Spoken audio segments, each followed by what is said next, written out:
Hi, everybody. Glad you can all make it to this special edition of our Easter edition. Last week we talked about how to allow various things into your life: love, resources, and the right people, the right health. And we wanted to have a special segment, and Spirit wanted to address exactly the type of energies that are around at this time. Easter is a time of celebration. It's a time of joy. It's a time of being with the ones you love. It's also a time that reminds us about creation.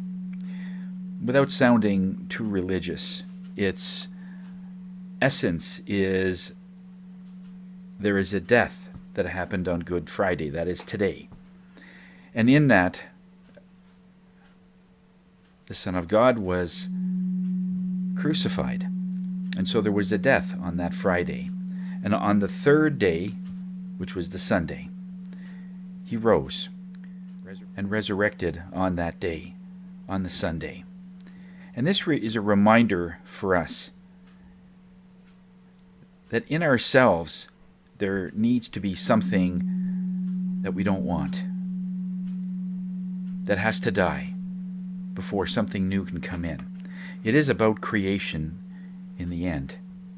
It's about releasing yourself, because whenever you let something go that you don't need, that is not serving you, that is continually paralyzing you to do whatever it is, that part of you does need to leave. Now, we talk a lot about letting things go, but it isn't as easy as it sounds.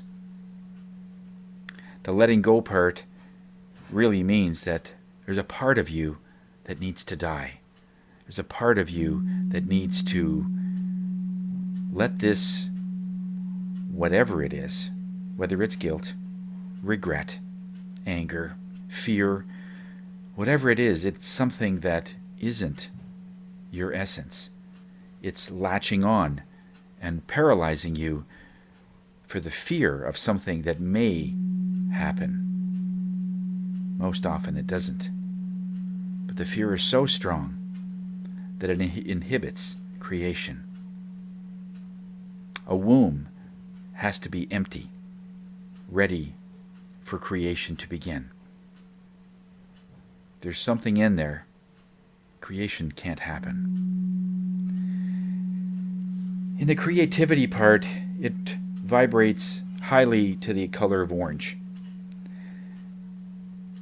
It is in a sense, especially on this day, on this Easter weekend, it is orange. However, it is more of something outside of us. So it's white. It comes from your soul star. It comes from the essence that is around us. And when we tap into that, it goes through us in our sacral energy, which is creation. It is the reproductive part of us that we can come up with something different, something that will move us forward. So when we say that we procrastinate and that's what's holding us back, it isn't the procrastination that's holding you back. What is creating the procrastination? Finding the root cause of whatever it is that's going on within ourselves is the essence in finding those answers that's continually holding us back. If somebody were to ask you, what is the best life that would be brilliant for you? Could you describe it? It sounds easy. It sounds like it's like a dream. Like who would ask such a thing? Like a genie. You get a wish and it would come true. And in that folklore, in those myths, we figured, oh well, it's only a TV show. It's only a myth. It could never happen in real life. But it isn't true. I've seen more miracles in the sliver of the things that I've seen that were absolutely impossible. And it happens again and again and again. If you've seen what I've seen, you'll look at occurrences that just happen because the belief was so strong that manifestation couldn't help but happen. Creation occurs when the will is there. When we're not focused and we're not bringing our human part of us into the equation, miracles happen. When we are constantly look at what other people are doing, looking at the situation that is around us, and based on your environment now, determining whether or not something will happen, it never will. Because we're so wrapped up in the human logic of whether or not it can happen, is that that's a very thing that inhibits it from occurring. When we look at something that there is no way that this cannot happen. In other words, it has to happen.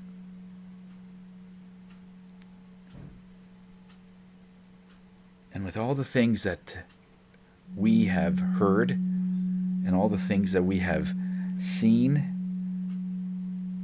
we think that, okay, that's someone else. That's someone else's dream that came true, but it could never happen to me. And that's really the crux of all of this. Creation is latched on to the limits of your imagination, the limits of what you will allow or think that could possibly happen in your life. And sadly, when we think of near-death experiences, when we think of situations where we don't have any choice but to pray, but to look at spirit, and there is no way out that we can possibly think of. And all we can think of is being with our kids, being with our family, being with the ones we love, and we don't care how we are saved, how it could happen that we could possibly get what we get. It just happens. Easter is about that. It's about miracles happening. But something inside of you has to die. Something inside of you. It isn't even about letting go. Because we've talked about the various angles and the various methods in which you can let something go. Let something go that is hurting you. You hear that a lot. But in this Easter, we have to say, instead of letting it go, why are we holding on to it in the first place? If we are hugging a cactus in those terms, if we are undermining us, sabotaging, what a lot of people would label it as, but by doing that, by saying that we are sabotaging ourselves, it seems, just by the suggestion of those words, that we're still hanging on to it in some way. We may not like it, of course,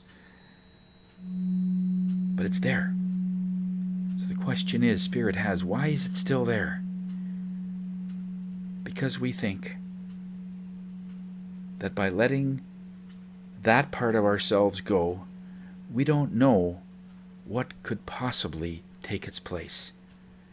And the fear is that what will take its place will be worse than what we're dealing with right now. That's essentially what it is. If you're in a relationship, and you could be advanced in years, it's different when a couple decides to part at 25 years old. That's different. It's vastly different when they're at 50 or 55 or 60. We think at that point, nobody could possibly love me. I'll be alone for the rest of my life. So I'll hang on to something that's familiar, but maybe not that great. But at least I'll have something. It's better than nothing. And with that mentality, It is the nothing that is the actual creative environment that you can bring someone else into your life.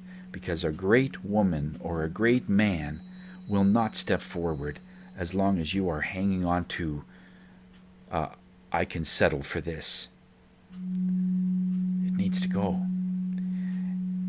When I say that it needs to die, it means that part of it, that part of yourself that is holding on to it, that is fearing that you'll be alone, that needs to die.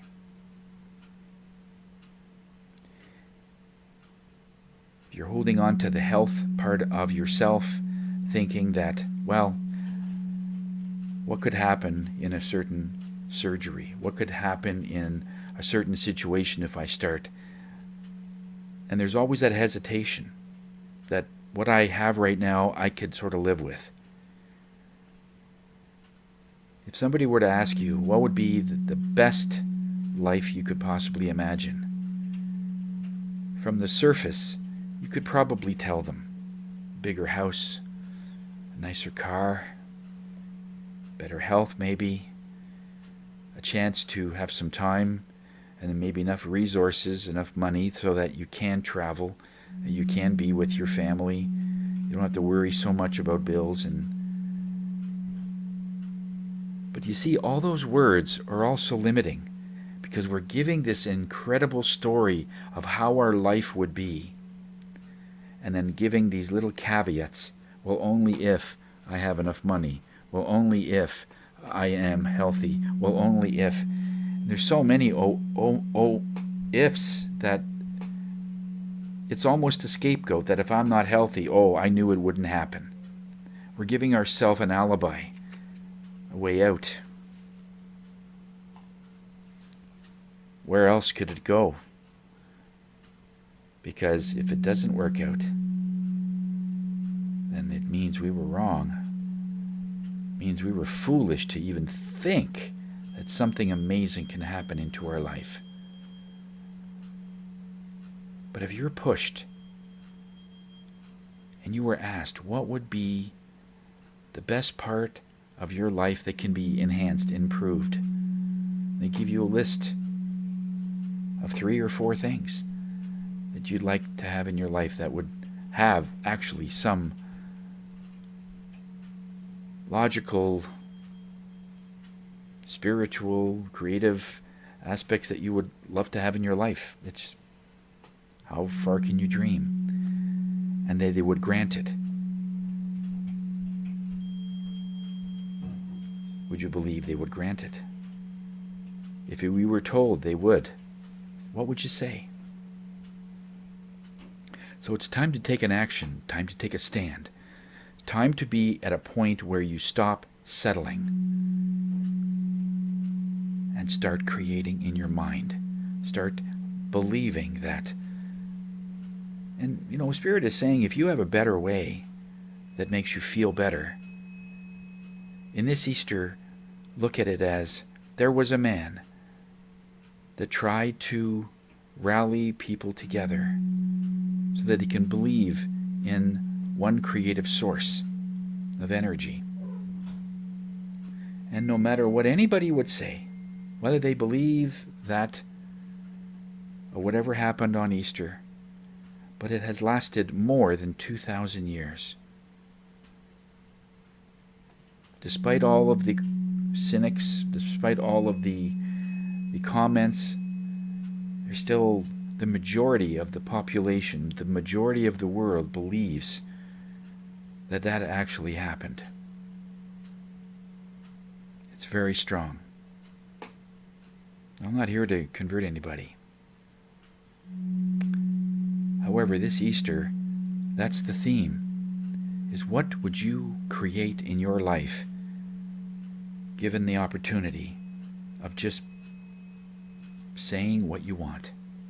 What would you sacrifice to get what you want? Knowing that once you did that, you would get it. Can you imagine it? If you have a hard time imagining it, imagine how hard Spirit has to work for an image that isn't strong because you haven't yet decided what you wanted. Because you're so wrapped up in whether or not it would happen. Our how is not our job. The how it would work is left up to the energies around us. They will decide how it comes. But you have to be strong enough to, and courageous enough to give that list. It is said that, and we hear this a lot, a person that plays the piano so well, oh, we have such a gift. Oh, I wish I had a gift like that. Person who could play the guitar, or the person that could do gymnastics really well, or the person that could drive a car so fast, better than anyone at an early age, person that's great in math, person that's great, and the list goes on about all these incredible things that some people have a knack to do or have this affinity to do. What is your gift? And keep in mind that you don't have to have a long list of gifts. What one thing are you good at? Is it singing? Is it being able to see the issues when they come up? Some people are really good at that, so they become counselors, they become lawyers and doctors. They can just decipher what the truth is, what makes sense, and help those that can't decipher those things. Nurses are caregivers. They have the ability that in all situations, all emergencies, no matter what, they are there to help and they know what to do. They don't freak out. They just are galvanized into action, and they do it so brilliantly. It's one thing that they do. What is the one thing that you do? Now, if you're having a hard time deciding what that one thing is, then that's the work. Ask yourself, what is the one thing that is continually debilitating you to move forward? If you're always procrastinating about doing things, what would be the underlying reason for that? It's not the procrastination that's the problem. Your energies are holding on for a reason. Maybe you don't have enough information. Maybe it is you're in the wrong direction. Maybe you're thinking you should go one direction, but you're feeling you need to go somewhere else, but you're not going there because of the fear of the unknown. If that's what it is, and a lot of times it is, but for you, you will determine what is the crux, what is the root cause of whatever it is that's holding you back. If you feel uncomfortable not knowing where you're going, you have to have everything laid out, everything planned, everything sort of perfect. And only when all the bricks are in a row and you can see where it's going, it's only then that you move forward. Spirit's saying that probably will never happen, because the element of faith will never enter into the equation. And faith is the essence of manifestation. So just be honest with yourself. If it is, you're uncomfortable with not knowing something, and you need to know, then that is something that is in the way. That's the thing that is debilitating. That's the thing that's paralyzing you forward, because you don't want to make a step unless you know that making that step will be the right step for you. Whatever right means. Spirit is not labeling anything, because most times it doesn't matter the direction in which you move, as long as you move. Movement is everything. Energy moves all the time. Even a rock, it moves. If you take a rock and you put it on a table, and over the course of, let's say, 100 years, you film that rock, it will move across the table. Slowly, but it will move. It moves. Everything moves, no matter what, whether it's inanimate or whatever. So to get out of depression, to get out of the hesitation.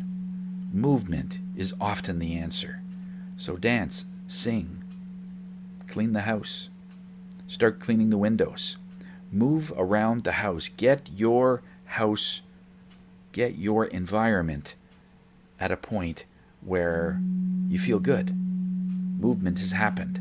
And in that, you'll come up with ideas of really what is the crux, what is the real thing that is holding you back.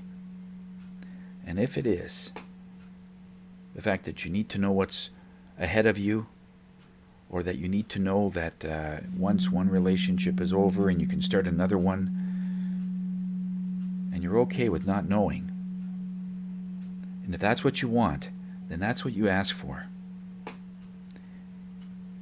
In this meditation that we're going to do today, we're going to go through the same Ho'oponopono that we've got listed. And again, we're going to see the same animals that we've been showing you for the past few weeks. And this time, I want you to look at the animals and see if they're worried. Are they content? Are they happy in their environment? Are they able to live and breathe and relax, love, care for their cubs, their offspring, and they're relatively happy? Ask yourself why. Why are these animals so happy? They don't have anything when you compare it to what you have or what you want. In other words, the bigger house, the bigger car. They don't have any of that. But even if you go to the third world countries, some of the tribes, some of the small towns and villages, go to these places, or if you have already, you can Google it, you can YouTube it. Go to some of the smallest towns in Uganda and other areas of the world that are just, they don't really have anything. And you see happiness, you see dancing, you see laughter, and they have nothing. Ask yourself, why are they so happy? Because it isn't the things. They're around people, and they feel a sense of belonging in some way, regardless of the way that you grew up. You always have the option to accept yourself, even though while growing up, nobody accepted you. Because that's the common comment that we find, is that I was never good in school. I was always ostracized. I was always off to one side eating my lunch by myself. I never fit in. I don't fit in anywhere. I really didn't like gymnastics. I didn't like phys ed. I didn't like moving. I didn't like some of the classes. I was bullied in school. Whatever it is. In some way, you experience what it's like when others don't accept you. And that's tough when you're 6 or 7 or 8 years old and you want to be part of a club, a team. You want to be part of the group. And they reject you. And so you're saying, what's wrong with me? And it's tough. And then if you do go home, and you have the same situation, when your family don't accept you, they're always criticizing you.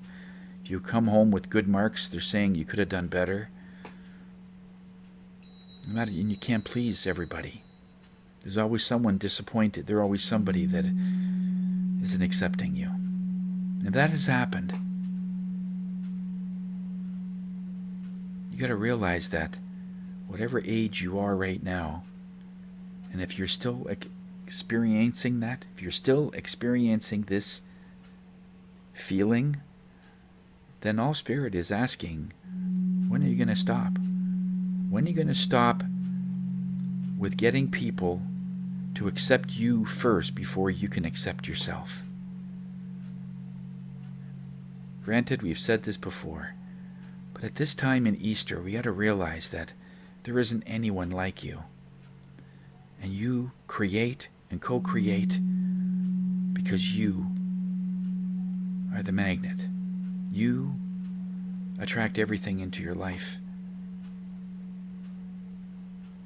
that is the most dominant part of your thoughts.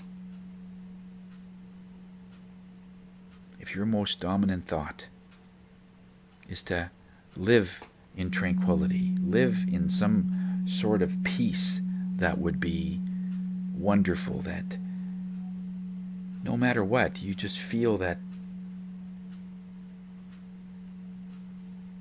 you're appreciative of all the sounds and all the what life has to offer for you.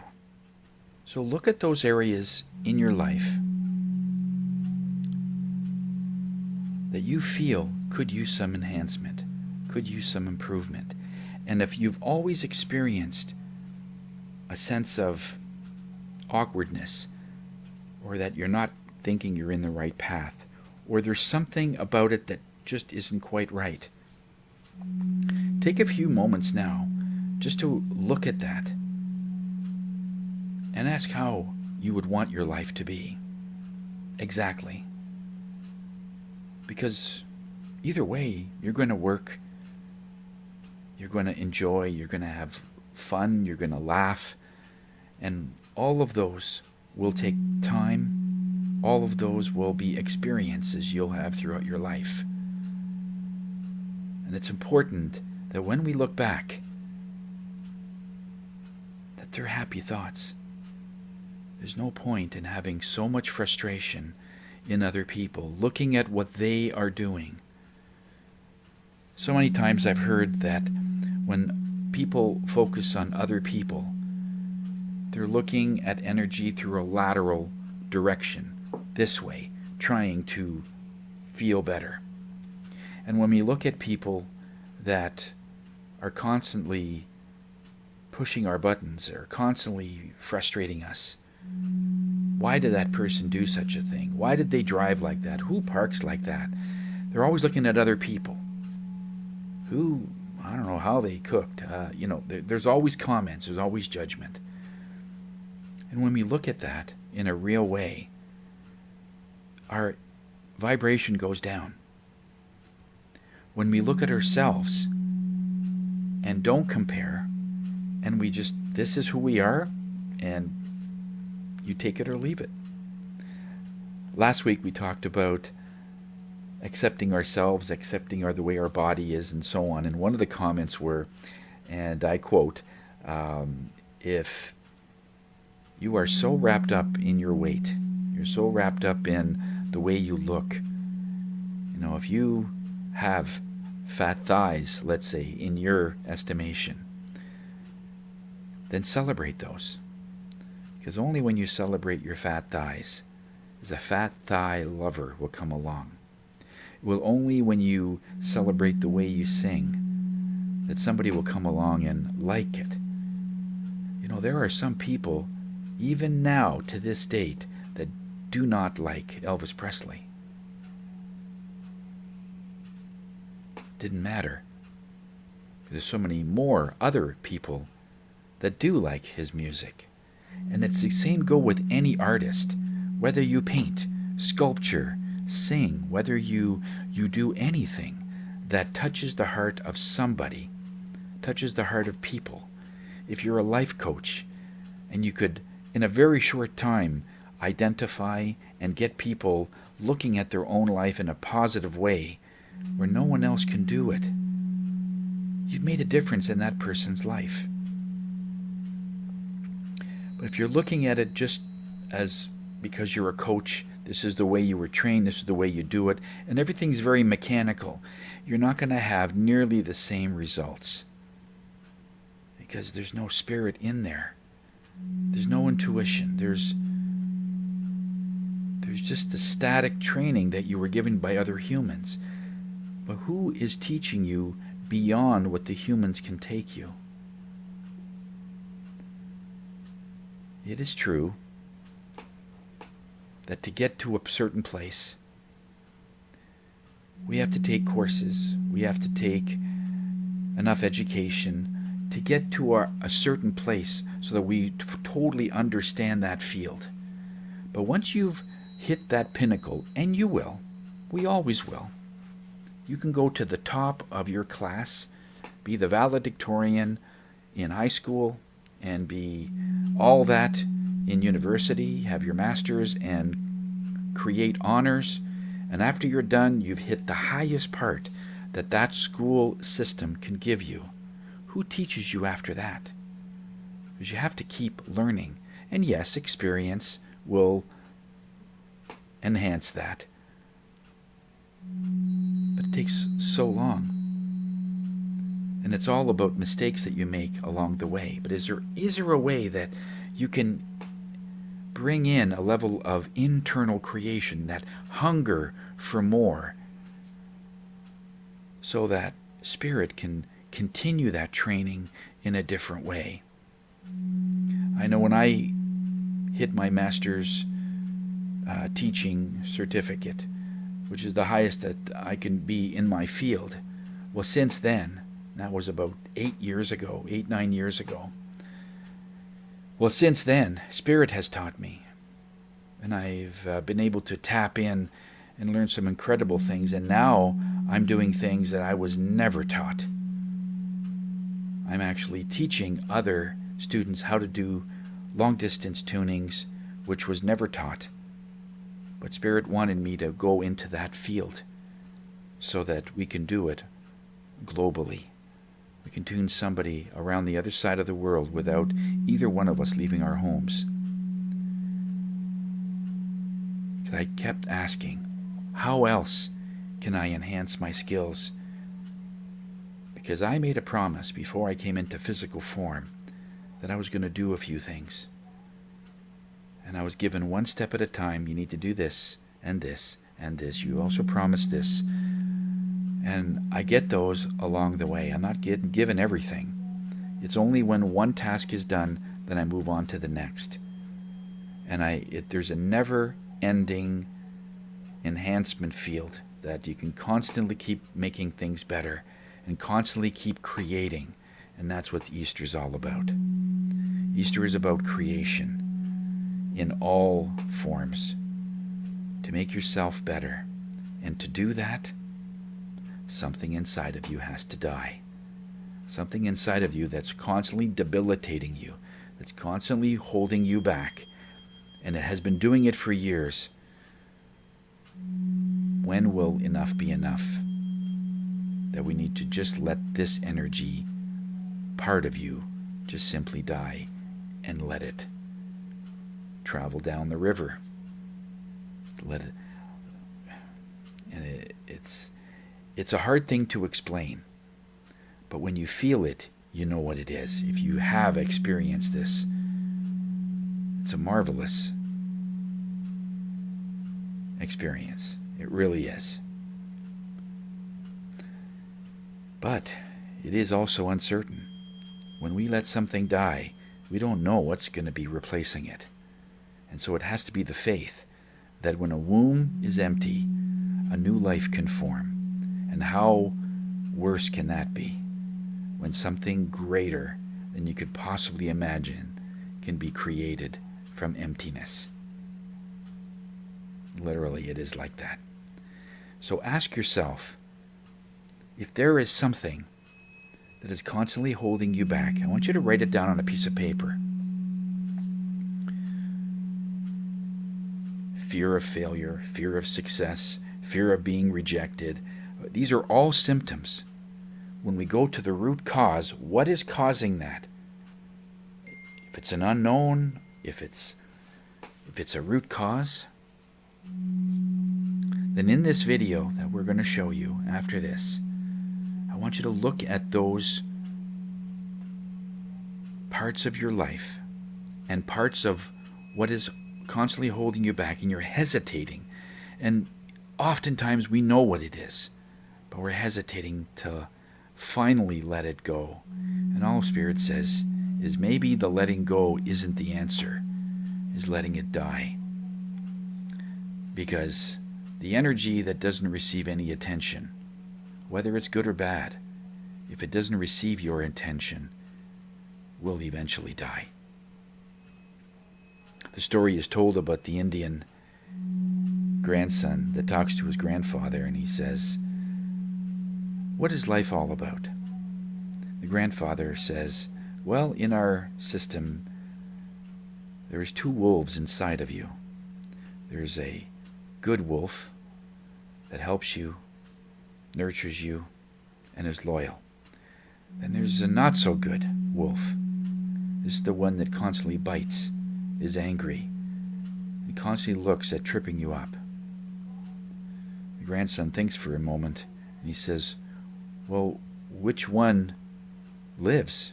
Which one is more dominant? Which one is bigger? Which one's stronger?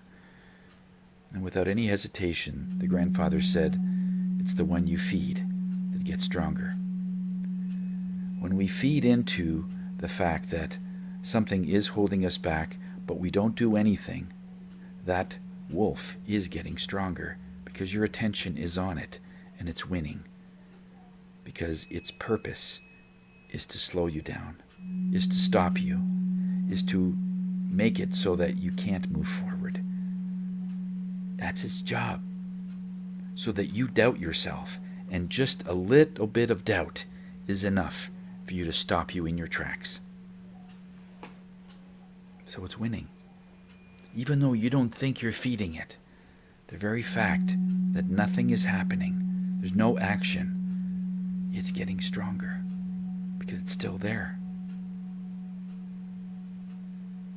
When we focus only on the part of us that is helping us,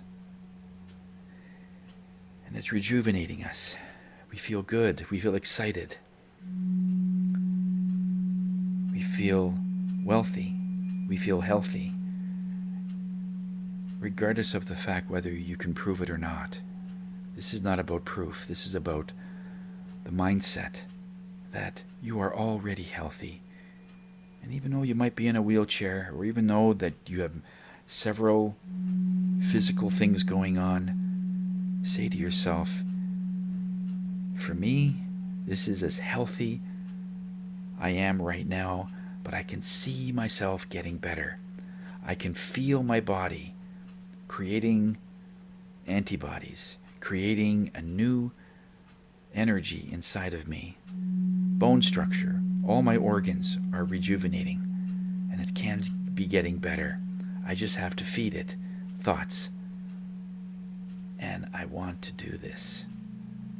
The moment you start seeing, feeling, visualizing, and seeing that you can do things, you can run, play soccer, or if you're in a wheelchair, make it so that you can coach people that are playing those sports.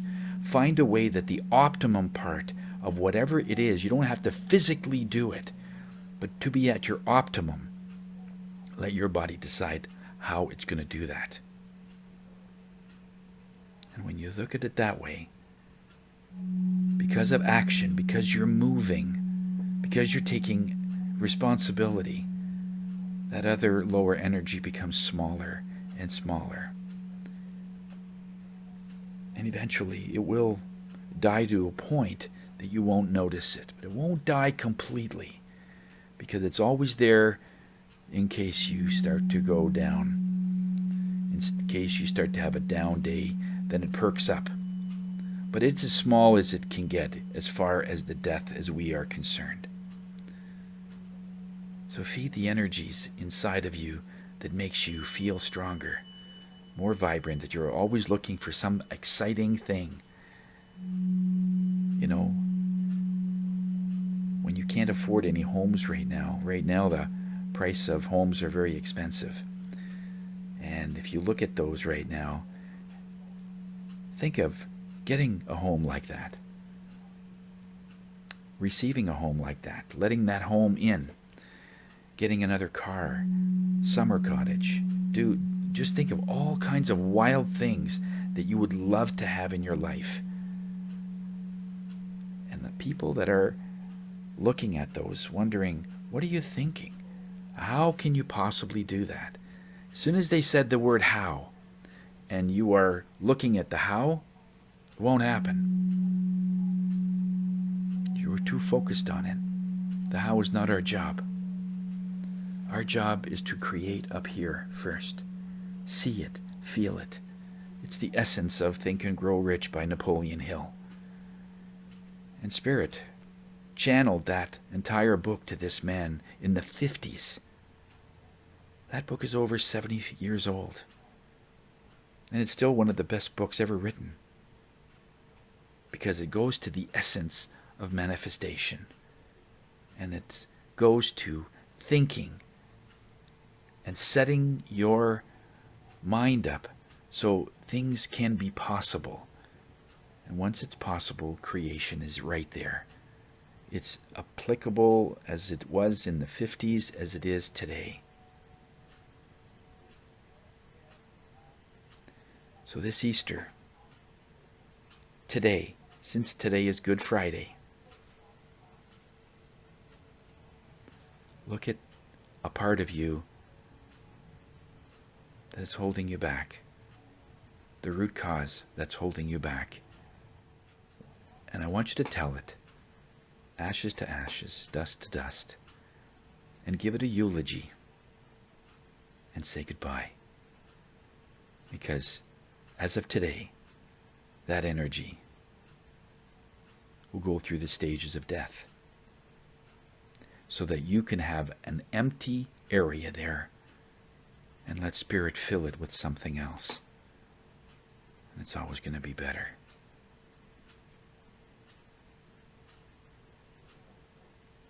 So take a deep breath. In this meditation, as I said, I want you to look at the animals and just watch them and look to see if they're content and if they're happy in their environment, and ask yourself why through the whole thing.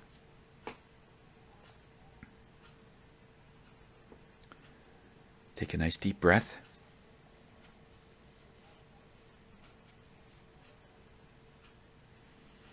Big deep breath.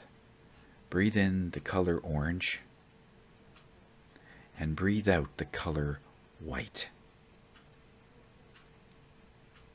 Do that a few times.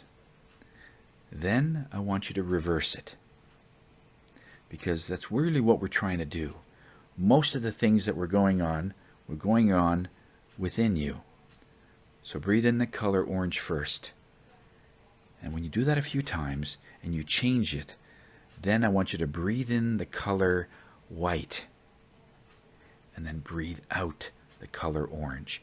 And in that exhale will be that part of you that is slowly dying, that's always been keeping you down, that's always been holding you back, that's always been undermining everything you're trying to do.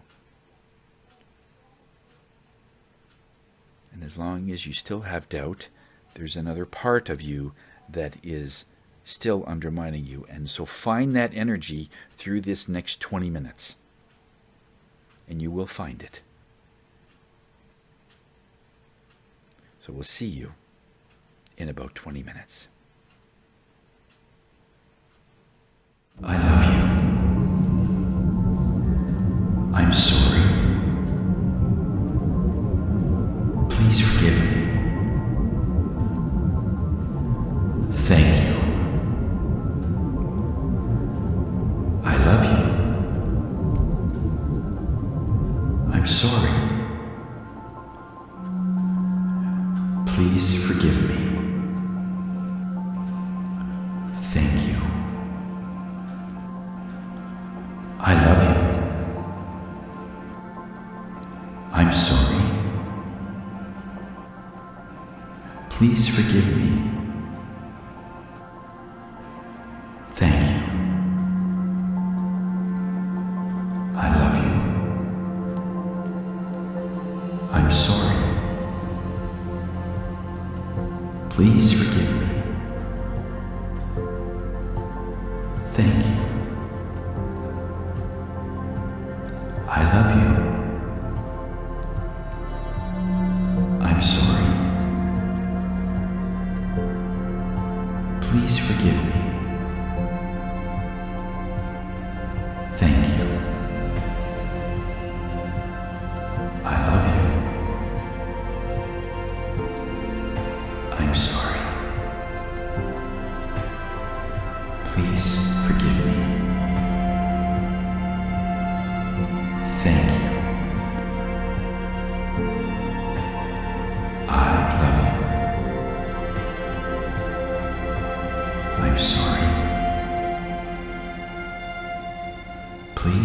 forgive me.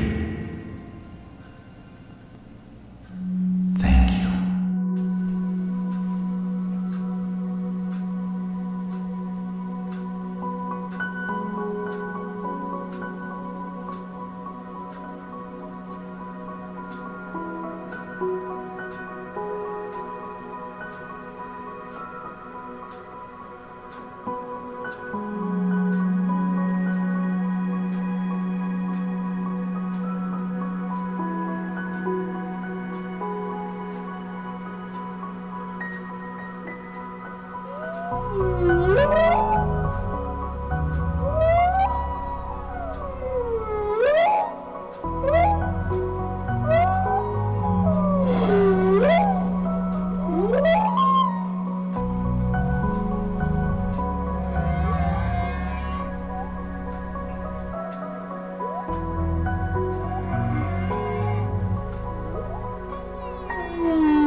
I love you.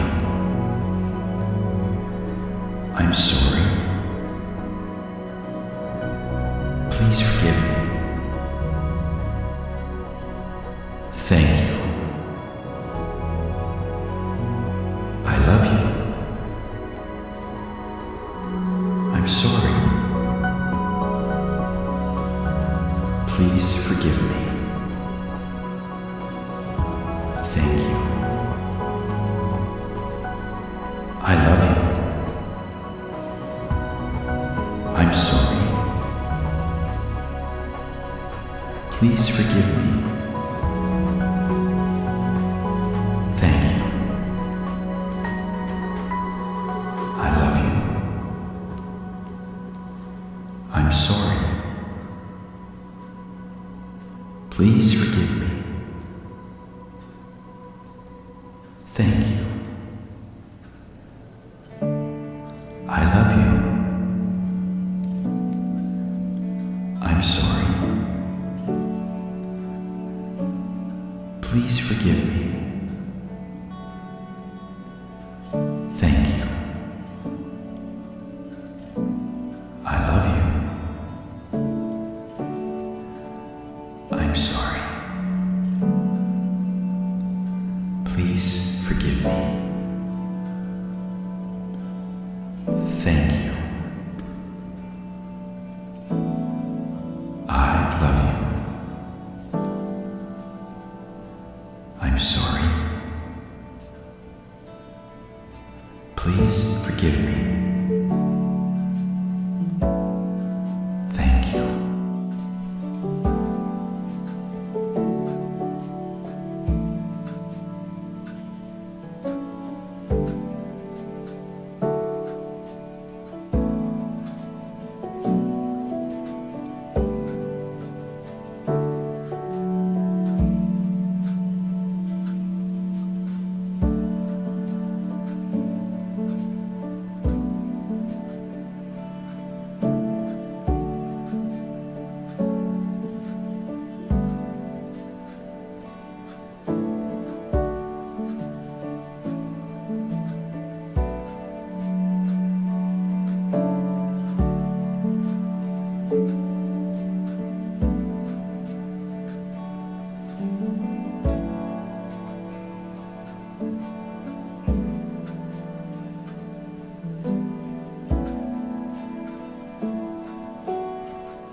I love you. I'm sorry. Please forgive me. Thank you. I love you. I'm sorry. Please forgive me. Thank you. I love you.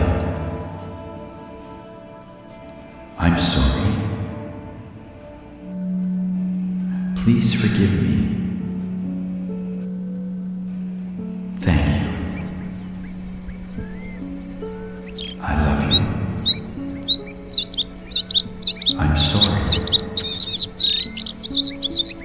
Please forgive me. Thank you. I love you. I'm sorry. Please forgive me. Thank you. I love you. I'm sorry. Please forgive me. Thank you. I love you. I'm sorry. Please forgive me. Thank you.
I love you. I'm sorry. Please forgive me. Thank you. I love you. I'm sorry. Please forgive me. Thank you. I love you. I'm sorry. Please forgive me. Thank you. I love you. I'm sorry. Please forgive me. Thank you. I love you. I'm sorry. Please forgive me. Thank you. I love you. I'm sorry. Please forgive me. Thank you. I love you. I'm sorry.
Please forgive me. Thank you. I love you. I'm sorry. Please forgive me. Thank you. I love you. I'm sorry. Please forgive me. Thank you. I love you. I'm sorry. Please forgive me. Thank you. I love you. I'm sorry. Please forgive me.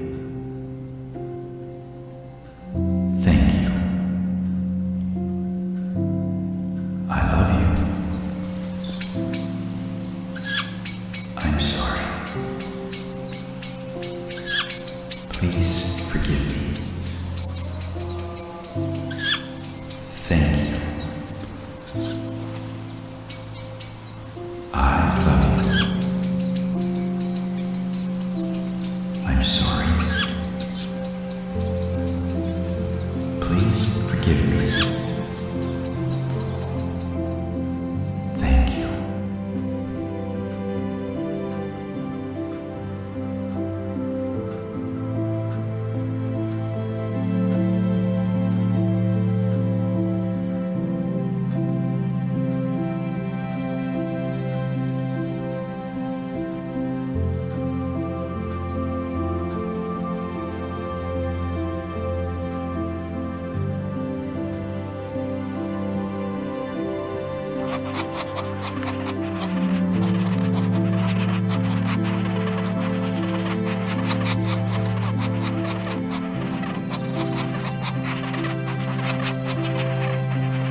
I love you.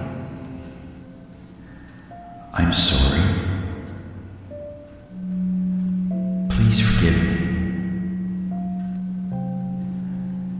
Thank you. I love you. I'm sorry. Please forgive me. Thank you. I love you. I'm sorry. Please forgive me. Thank you. I love you. I'm sorry. Please forgive me. Thank you. I love you. I'm sorry. Please forgive me. Thank you. I love you. I'm sorry. Please forgive me. Thank you. I love you. I'm sorry. Please forgive me. Thank you. I love you. I'm sorry. Please forgive me. Thank you.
I'm sorry. Please forgive me. Thank you. I love you. I'm sorry. Please forgive me. Thank you. I love you. I'm sorry. Please forgive me. Thank you. I love you. I'm sorry. Please forgive me. Thank you. I love you. I'm sorry. Please forgive me. Thank you. I love you. I'm sorry. Please forgive me. Thank you. I love you. I'm sorry. Please forgive me. Thank you.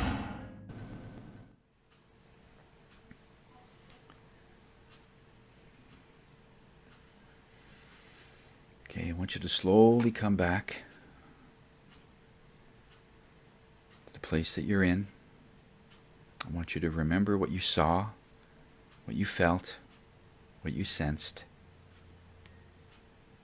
Slowly come back, and I want you to ask yourself,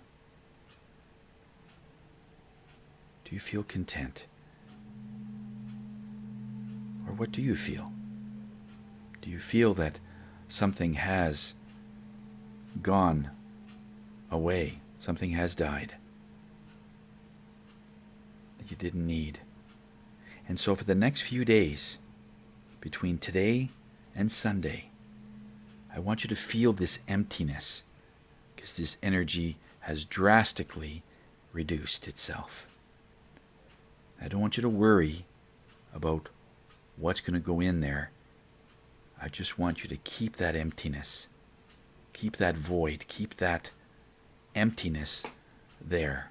And then on Sunday, I want you to just let whatever is going to come, usually within 48 hours, between 2 and 3 days, something will come up. So by Sunday, you should feel that something new is percolating. Ideas are going to start percolating, and we let that grow. If you want to visualize color, that's up to you. But let's see what happens.